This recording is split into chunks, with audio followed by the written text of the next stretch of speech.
For this week, we will be looking at human language and kind of all the different elements that comprise language, and we'll look at a little bit of how language varies in different parts of the globe. So to start with an example, we can look at language in the United States. We know that there is no official listed language of the U.S. A lot of people kind of assume it's English, but we actually do not have an official language. Even within U.S. English itself, there are many dialects and variations on the language. And currently, there are over 350 languages that are regularly spoken within the United States on a daily basis. And remember, we talked about that Noam Chomsky's theory of universal grammar, right? That each human is born with the capacity to learn any and every human language. This is showing you the kind of dialect map of the United States. You don't need to know all these different dialects, but just, kind of be familiar with. If you come from out of the state of Ohio, you can look at what area and what dialect from the area you come from. But notice what's kind of interesting. If you look at kind of where Ohio is located, you notice that our dialect kind of changes about midway through the state. That's why people in southern Ohio talk a little bit different than people up here in northern Ohio. We're part of that upper Midwestern dialect, whereas people in southern Ohio are part of the North Midland dialect. So the question is, what is language, right? Language itself is very dynamic and is constantly changing. Language occurs in many forms. You have, of course, verbal language, which is what you are listening to right now. You also have symbolic language, using visual symbols as a way to convey meaning, as well as body language, right? We all know certain pieces of body language that we use on the freeway when somebody cuts us off, right? So there are many different ways that humans communicate with each other. So if we were to define language or kind of place a textbook definition to it, it would be the system of communication organized by rules that use symbols such as words, sounds, and gestures to convey meaning. And we can actually trace languages throughout kind of their history on our planet here and within different human groups, and we can see that a lot of languages are actually really highly related. That's why when you go and learn different foreign languages, let's say you learn Spanish, Spanish is very highly related to Portuguese, and it's related to Italian as well as German. So it's kind of interesting that you can actually pick up some of these kind of sister languages much more easily if you know one of the related languages already. So if you're a native English speaker, you may have an easier time picking up German. If you're a native Spanish speaker, you may have an easier time picking up Portuguese or French, right? So it's kind of interesting to just kind of see how all of these languages are interconnected, right? We know this interconnectedness based off of the phonetic sounds or the kind of sounds that the words use in their construction. To date, there are roughly 6,500 spoken languages worldwide. The chart here just shows you the top 20 most spoken languages worldwide. We can see that the top one is Mandarin Chinese, followed by Spanish, and English comes up in third, followed by Hindi/Urdu, and then Arabic, right? So it's just kind of interesting. You see kind of some of the languages that were taught in school, or that's available in high schools in the United States, things like German, French, and things like that. They're not as high on the list as things like Spanish, Mandarin Chinese, or English, right? So we really should be kind of offering some of these languages that are higher up on the list. So our high schools really should be trying to teach Mandarin Chinese as well as Hindi, as well as Arabic, right? Because these are kind of the next top spoken languages. So we have a distinct difference that we see between human versus animal language. Animals do not have language, right? Rather, they use something we call call systems. So really the difference between human language and animal call systems is the use of sound, right? Human languages use combinations of sounds to form words, and then they string those words together to convey abstract meaning, right? Animal call systems are similar to language, but they lack the complexity and are governed by situational rules and lack abstract meaning. right? For example, most human language includes hundreds of phonetic sounds, whereas most primate call systems, which are our closest living relatives on the animal tree here, have only around 15 to 40 calls, right? So we have a wider range of vocal ability, which has allowed us to kind of create this thing called language. So there is just to give you some details on animal call systems, they are used for things like species recognition, right? Each species has a unique repertoire of calls that they use. And in fact, when we go into kind of the field doing primate studies, we can discover new species of bush babies and tarsiers, two very, very small primate species, based on their vocalizations, right? So we kind of set up these recordings, and if we hear kind of odd call sounds that we haven't heard before, we know that we're hearing a new species. And there's a dramatic difference between even very closely related species, right? We are 99.8% genetically similar to chimpanzees, and there's a dramatic difference in our ability to use sound and create language and a chimpanzees, right? So even within highly related creatures, there could be a dramatic difference in the use of calls. Call systems are used to determine within and between group distinctions, right? So they're used to determine who is a member of your, family unit, your group, and who is an outsider, right? And it's also used to determine differences between individual members within a given group. In animals that are territorial, they use long-distance vocalizations to communicate their whereabouts, and this allows members of different groups to either avoid or approach each other with caution.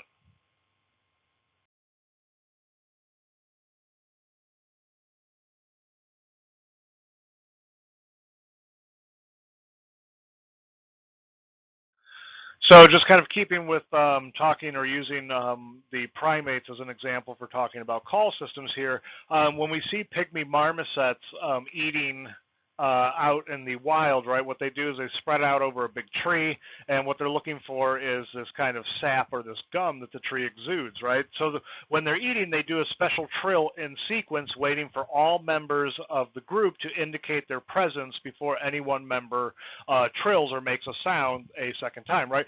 So essentially what they're doing is they're using this call system as kind of a buddy system and kind of an alarm system. If they all of a sudden one of the sounds disappears, they know that there could be a predator nearby that could have potentially eaten or attacked one of their family members.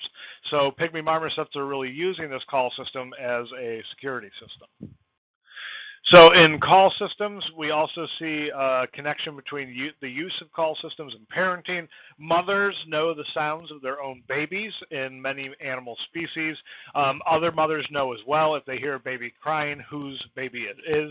And we've confirmed this using playback experiments in rhesus macaques and vervets, which are two monkey species. And what they do is they play the screams of particular infants, and they notice that the mothers respond more strongly to the screams of their own offspring, and unrelated females will actually look at the juvenile's mother even before responding themselves. So there's even a recognition that, hey, that's Sally's kid over there that's crying. And which is really interesting because we see that in animal species, but I don't think that same kind of tenet would hold true with humans, right? I don't think human mothers can recognize the cries of their own babies. At least we don't have a whole lot of research that confirms that. There is also intentional or involuntary information sharing that occurs in animal call systems. Non-human primates only have some control or voluntary control over their vocalizations. For example, chimp males will try to be very silent when they're on patrol of the territorial borders. What the goal is that they want to be able to notice the other group before they themselves get noticed. But once that notice happens, that group will start to lose control of their vocalizations, and they'll start kind of whipping up into a frenzy, making a lot of hooting and hollering sounds. So if we look at the origins of language, like I've said in a prior lecture, we do not know when language started in our species. It's very difficult to really determine that. But primatologists have kind of studied the use of symbols among the great apes. We know that Koko the gorilla, who unfortunately recently passed away, I believe a year or two ago, can recognize and manipulate over 100 symbols, right? So, just make sure you click this link and watch this video about Coco. It's actually really amazing how much of a grasp of symbols that she has. But that is, Coco the gorilla. She's kind of a unique case in terms of gorillas. Out in the wild, they are not seen using symbols or communicating using anything close to what we would consider language. So there are elements of language that are shared amongst other great apes and humans. This includes productivity and displacement.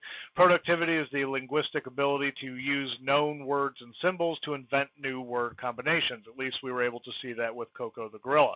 And then we have displacement, right? This is the ability to use words or symbols to refer to places and events that are not immediately present, right?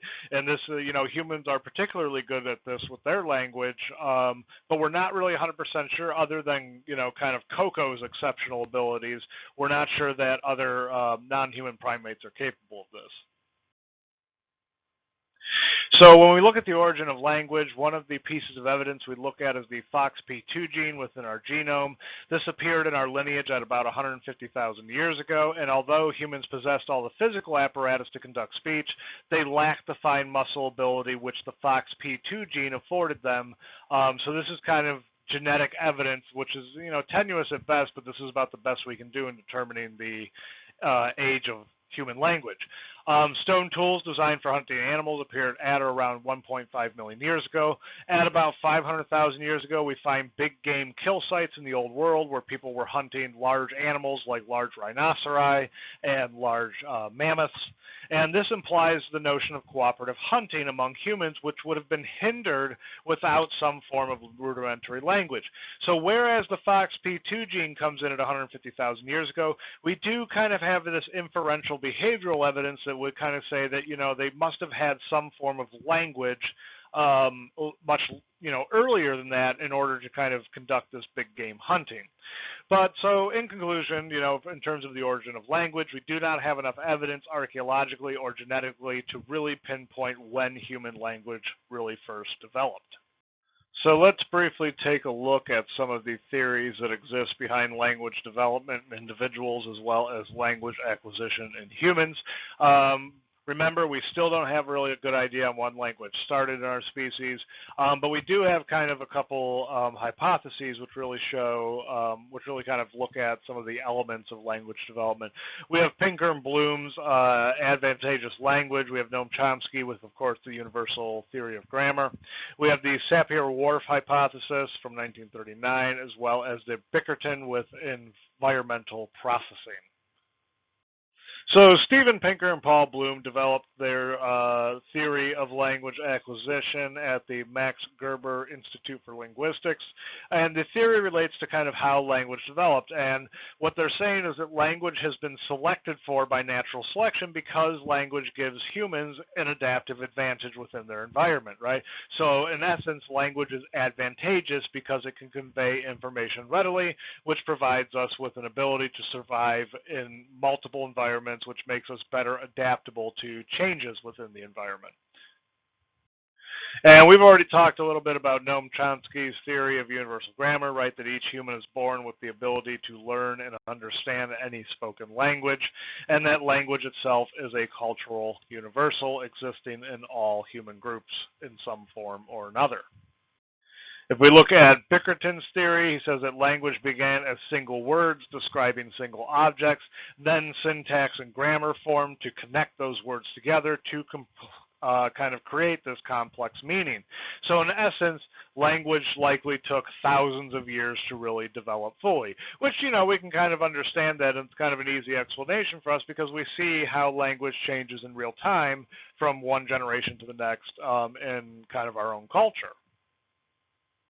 Looking at some other broad categories of theories about language acquisition, of course, we have the behaviorist theory that language is learned through environmental conditioning and imitation of adult models within the individual.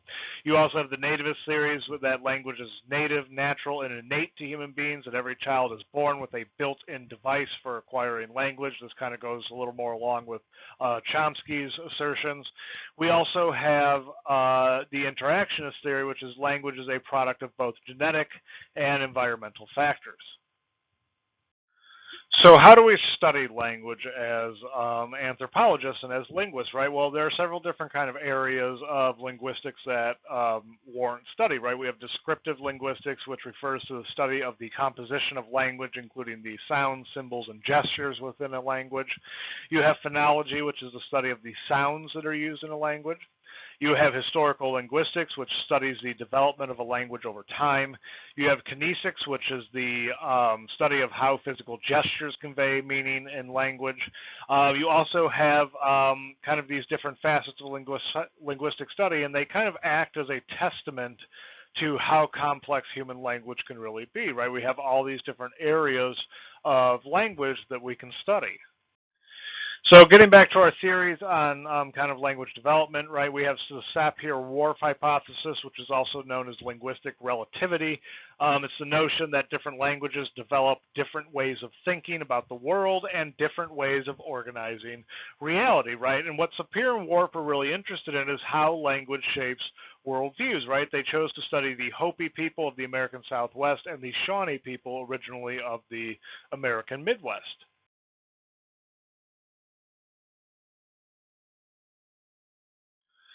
So language is kind of a multi-layered aspect of human culture, right? And much like an onion, it has multiple different layers of kind of meaning and components, right? You have the phonetics, which are the actual speech sounds. You have the phonology, which are the phonemes.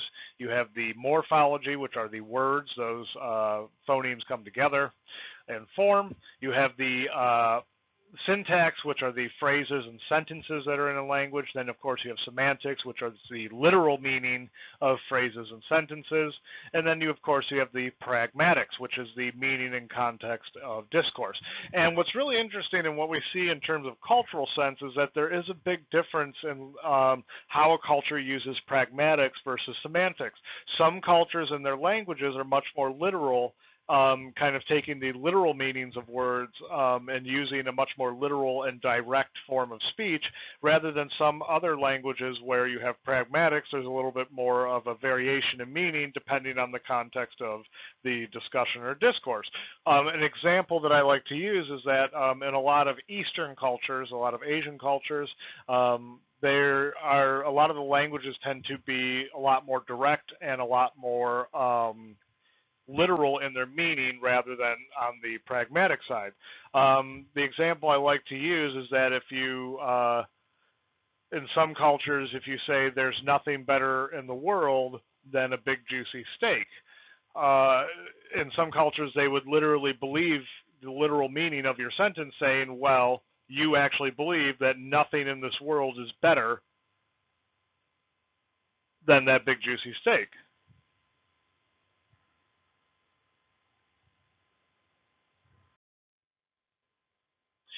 So if we look at the structure of language, we have language consisting of several elements, right? You have phonemes, which is the most basic unit of sound. Those are the kind of I, E, A, O, U's of your speech, the kind of vowels and consonants. Then you have the morphemes, which is the unit of language which conveys meaning, which are essentially your words. And then you have the syntax, which are sentences that are governed by rules. And then, of course, you have your grammar of each language, which is the set of rules that are governing the use of that language. So much like symbols, language kind of exists both in physical and metaphysical space, right? You have the physical characteristics, which are the formation of words, such as the vocal cord vibrations that your body makes, the drawing and expelling of air, and the actual sound that you make. And then you have the metaphysical sense, which is the meaning. All of the characteristics come together to form a word which has an abstract meaning attached to it. So all languages have kind of these universal common elements. All languages have nouns or names for things. All languages have verbs or words that convey action. All languages have consonants and vowels. All languages have negative construction, or the ability to produce language and talk about things that are not there. You also have language faculty, right, which is the ability to learn language is common amongst all kind of cultures and human groups.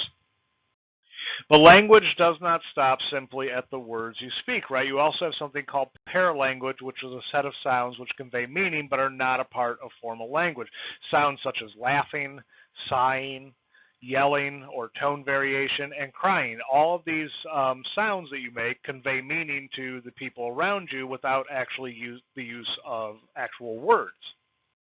Each language has its own lexicon, which is the culmination of all names, ideas, and events that make up a language's dictionary. Within a lexicon, you have something called a focal vocabulary, and a focal vocabulary refers to words and meanings that are shared by a group of people as part of a cultural experience, right?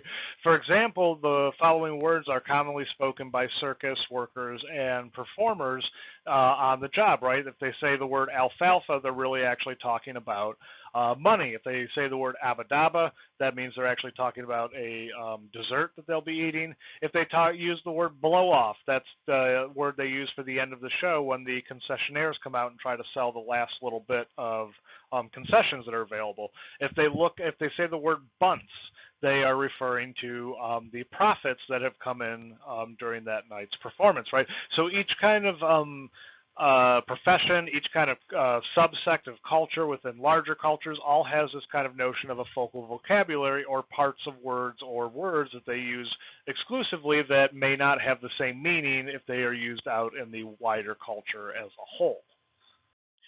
So what we're really getting at here with the anthropological investigation of how culture uses language, this is referred to something we call ethnosemantics, right? This approach, of course, uses the comparative method, and what it's looking at is something called markedness, which was originally developed by Roman Jacobson, an anthropologist and linguist, and it's the notion that there are inclusive and exclusive categories in naming objects, right? You have lion versus lioness, right? And what he's really saying here is that with the word lion, that conveys, of course, meaning, right? And lion in and of itself is a singular word. But lioness, right, also includes lion with the addition of 3 additional letters, changing the sound of the word and creating a new word. This is what he means by inclusive versus exclusive categories when you name objects. So ethnosemantics is really how an individual culture perceives meaning through language, and it is always situational, right? Think of how a Cuyahoga tribal member really interprets seeing someone gathering abalone, right? And this is kind of interesting because the Cuyahoga have differences in their language and have different rules depending on whether you're describing something that you saw yourself versus something that you heard about, right? So there's situational syntax, and it denotes whether the person saw the individual collecting that abalone or whether the person just heard of it. Was it inferred from the sound rather than the actual sight? And ethnosemantics is very important in anthropology because it allows us to gain 2 perspectives on how language affects culture, right? Going back to that emic versus edict, right? We're getting the emic perspective in that we're viewing a language and culture from the perspective of a member of that culture. And we get the edict perspective, which is viewing the culture or language from your own cultural perspective and how that intersects with how you use sounds and words and syntax in your own language.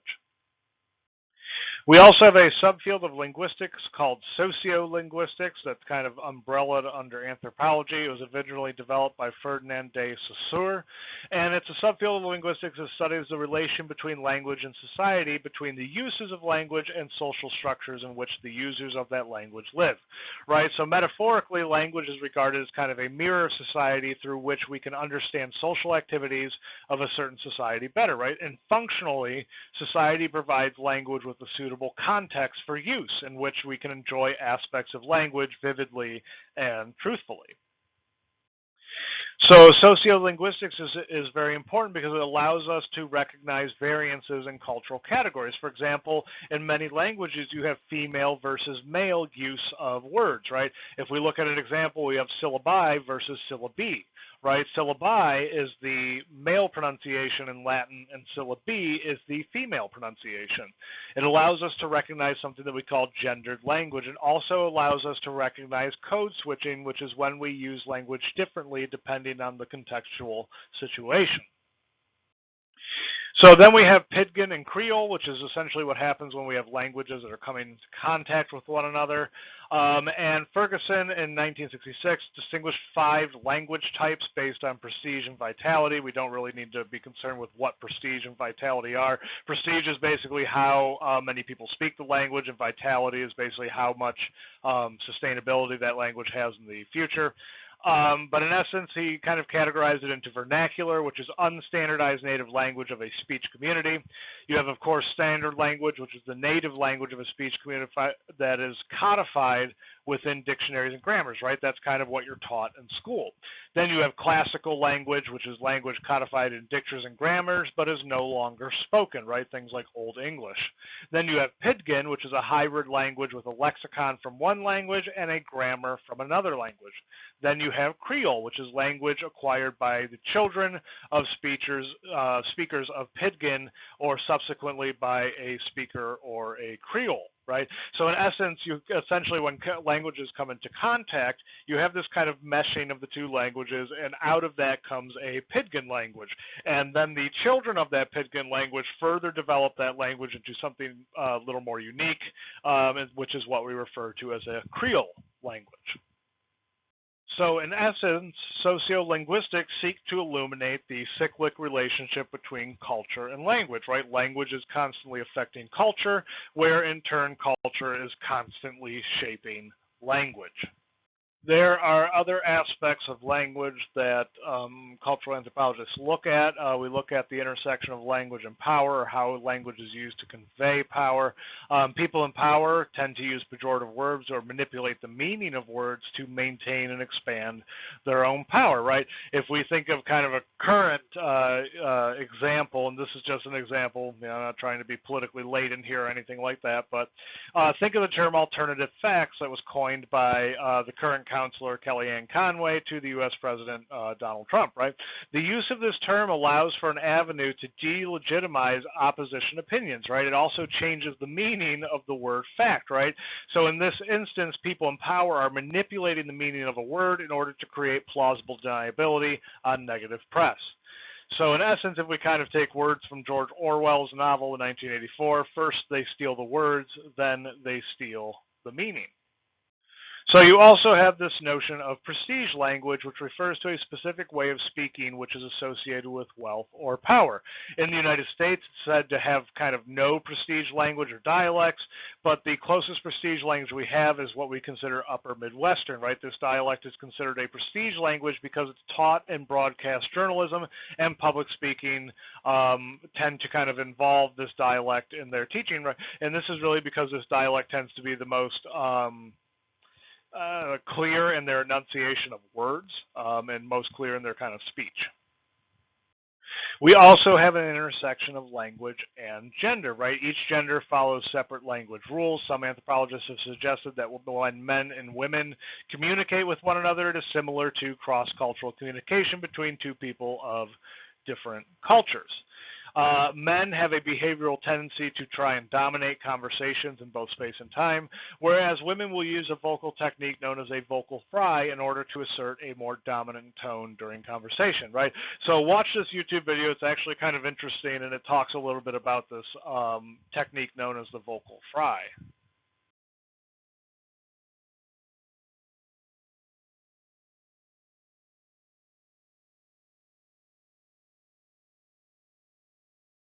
So if we look at the intersection of globalization and language, right, globalization has led to many more languages coming into contact with one another. This contact has had advantages and disadvantages.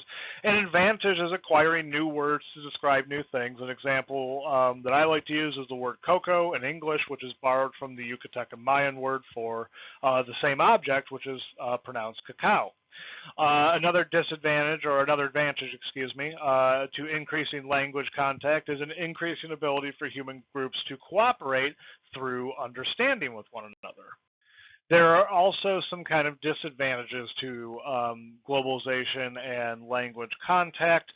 We have this notion of language loss, right? So as colonialization and globalism kind of has increased throughout time, some cultures have changed their languages entirely to adapt to the changing world, right? For example, today, many native Mayan speakers in Mexico prefer to use formal Spanish because their native language is seen culturally as being low class.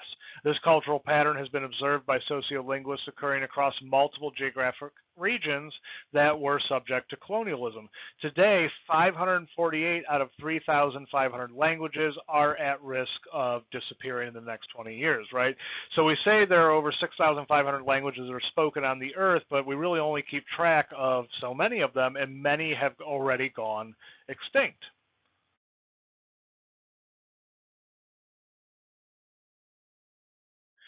So languages generally go extinct due to two reasons, right? Languages can either not be taught to the children within a culture, or the group which spoke the language ceases to be a culturally independent group, right? The extinction of language is known as, or is defined as, language loss.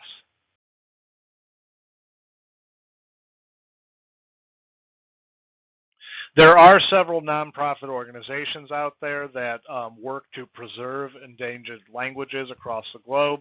And what they're using is information technology. And one of these groups, called the Summer Institute of Linguistics, which is a Christian organization, which sends out missionaries to record and preserve languages, but also to promote the spread of Christianity.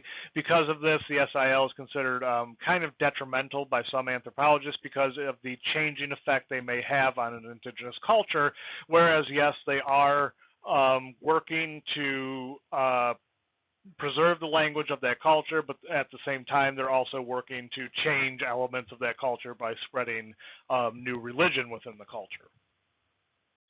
So I want you to take a kind of minute and think about how language has been changed given kind of all of the advances in technology that have occurred over the last 20 years. So digital platforms like YouTube and Twitter and Reddit have provided a way for even native language speakers to preserve their language through digital recordings, right? For example, many native Lakota speaker, which is an indigenous Native American group from North America, many of the speakers are using YouTube to preserve their language and even to revitalize its use, right? So if you want to kind of look at short informational video as well as a short lesson on how to learn Lakota, you can click on the link below and watch the video. So in essence, technology constantly molds language, right? Think of the development of things like emojis or the use of abbreviated communication during text messaging, right? Also consider the changes in cultural expectations that occur with faster and more digital communication. For example, 30 years ago, an individual would call someone on the telephone and leave a message with an expectation that that person may be called back within a few days or a week. Today, with text messaging and the prevalence of cell phones, a response culturally is expected far sooner than it actually used to be, right? And I'm not saying that this is negative or positive. This is just something that technology has worked and affected to change within our culture and our cultural expectations for one another. And then to kind of wrap up the chapter on language here, you have this notion of digital natives, which are people born post 1980 who have lived their entire lives with digital technologies such as cell phones and the internet. And to be honest, in my opinion, this part of your chapter is a little outdated. Most college classrooms today are fully equipped with digital technology, and most people that are living today have had some degree of familiarity with computers, cell phones, and other pieces of daily technology.